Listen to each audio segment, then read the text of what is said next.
Si tu penses que tu ne trouveras pas mieux que ce travail, écoute bien ça. Si tu restes aujourd'hui dans un travail qui t'éteint, ce n'est pas forcément parce qu'il est génial, parce que tu aimes bien tes collègues, et parce que ça te donne une sécurité, et parce que la vie est chère, et l'avenir est incertain, etc. Toutes ces choses sont peut-être vraies, mais ce n'est pas le vrai fond du problème. Le vrai fond du problème qui fait que tu restes dans ce travail alors qu'il t'éteint, alors que tu as envie d'aller ailleurs et que tu te sens malheureuse de continuer dans cette voie, c'est simplement parce que tu doutes de ta valeur ailleurs. Tu te dis sûrement, ah mais moi je suis pas sûre de pouvoir faire mieux que ce que je fais aujourd'hui. Oui mais moi tu sais, je suis bonne pour faire ça.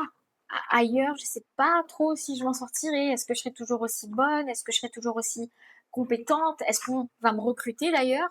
Et c'est là que tu fais une énorme erreur parce que tu continues à te conforter finalement dans cette vie qui finalement te rend malheureuse. Tu es en train de surévaluer le poste ou le marché du travail de manière générale, mais tu es en train de te sous-évaluer toi. Je sais très bien ce que je suis en train de te dire parce qu'il y a 6 ans de ça, j'étais salariée tous les matins de 8h à 17h. J'entrais dans cette pièce froide avec toujours ce même luminaire en haut de ma tête. En plus, on travaillait dans un bâtiment qui était très industriel, dans les deux sens du terme. Industriel au sens propre et industriel au sens même de la décoration, avec les tôles, que ce soit en haut, au niveau des murs. Donc les murs étaient en tôle, avec des lampes type industriel. Enfin bref, vous connaissez ce type de déco. Et il y avait des lampadaires juste au-dessus de nos postes de travail, en fait, pour nous éclairer, parce que la lumière du jour ne rentrait pas facilement dans le bâtiment. Magnifique. Et tous les jours, donc du lundi au vendredi, de 8h à 17h, c'était la même chose. Quand j'ouvrais cette porte et que je voyais ces luminaires toujours éclairés, cette même déco, ces mêmes tôles, ces mêmes collègues, ces mêmes postes de travail, ces mêmes tâches à faire, tous les jours. Je me suis dit, mais c'est horrible! Mais qui a vendu le salariat comme la voie royale dans la vie? Je comprends pas comment c'est possible de faire ça pendant plus de 45 ans de sa vie.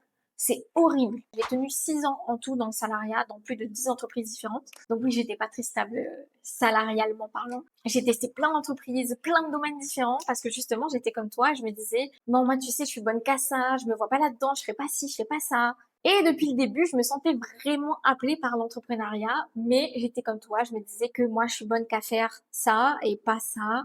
Et je me projette pas là-dedans, même si là-dedans, je suis malheureuse. Ici, c'est plus sûr dans le salariat, l'entrepreneuriat, on sait pas. Bref, tu connais le discours. Et donc, je me rappelle très bien de ce jour-là, donc dans ma dernière année de salariat, je me suis faite la promesse, sous ce fichu lampadaire, de ne plus jamais retourner dans le salariat de toute ma vie. J'ai ouvert mon entreprise, ça a cartonné dès le début, et aujourd'hui, ça fait 6 ans que j'en vis, et donc que je tiens ma promesse. Pour ce faire, je suis passée par un gros travail intérieur. Ça a été un chantier, mais c'était nécessaire pour pouvoir passer à la suite. Alors fais ce test que j'ai fait moi à l'époque.